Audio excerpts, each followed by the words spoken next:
नमस्कार सगळ्यांना, संध्याकाळची गुड इव्हनिंग। तर काय म्हणताय, संध्याकाळचं चहा पाणी झाला असेल का? हो झाला असेल, आमचा नाही झाला। आज काय झालंय, आज नेमकं हिमांशू परीक्षा द्यायला गेलता फ्रेंड्स। आज 12वीचे पेपर होते त्याचे, तर त्या टेन्शनने तो सकाळी 8 वाजेचा गेला आणि 4 वाजता आला। मग आल्यानंतर तो जेवला आणि मग मी त्याच्यात काय केलं, तनिष्काला पण अभ्यासाला घेतलं। मग अभ्यास करत बसला, चहाचा टाईम गेला।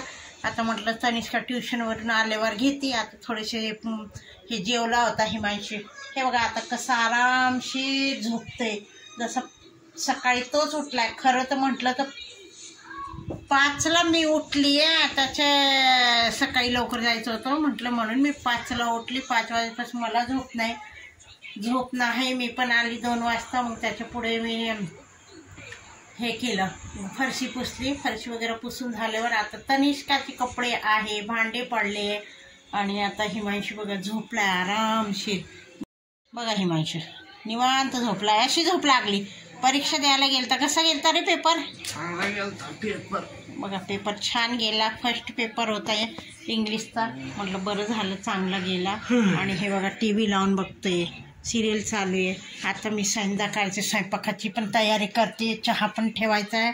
आणि नेमकं काय झालं, त्यांच्या राहाड्यामध्ये मी राहिली, पाणी भरायचं म्हटलं 6 वाजूस तर पाणी असतं, आणि आज नेमकं प्यायचं पाणी 5 वाजताच गेलं। तर बरं आहे, मी एक्स्ट्रा पाणी भरून ठेवते, एवढं भांडे भरलेलंच आहे, रोज येतं आमच्याकडे। तरी बाहेरची एक कॅन वगैरे भरली आहे। आणि आता ही शेवग्याची भाजी करणार आहे। आणि त्यांना म्हणते, आता बघा ग्रेप्स खाऊन खाऊन केवढेसे राहिले, बाकीचे फ्रीजमध्ये ठेवले। आता म्हटलं हे ग्रेप्सचं हे बनवा, काय हलवा, छान लागतो हलवा, पण छान लागतो, चटणी पण छान लागते ग्रेप्सची। आंबट हे पाहिजे ग्रेप्स, चटणी छान लागते। आता म्हटलं संध्याकाळचं भांडे घासवा। आता हे मुलं जेवलेले होते, तनिष्का हिमांशू, तेवढेसेच आहे 2 भांडे, पण घासून घेते। बघा संध्याकाळचा दिवस झाला आहे, दिवस मावळायला लागला, किती भारी वाटतं दिवस मावळाय, अंधार पडला आमच्या इथं, हे बघा।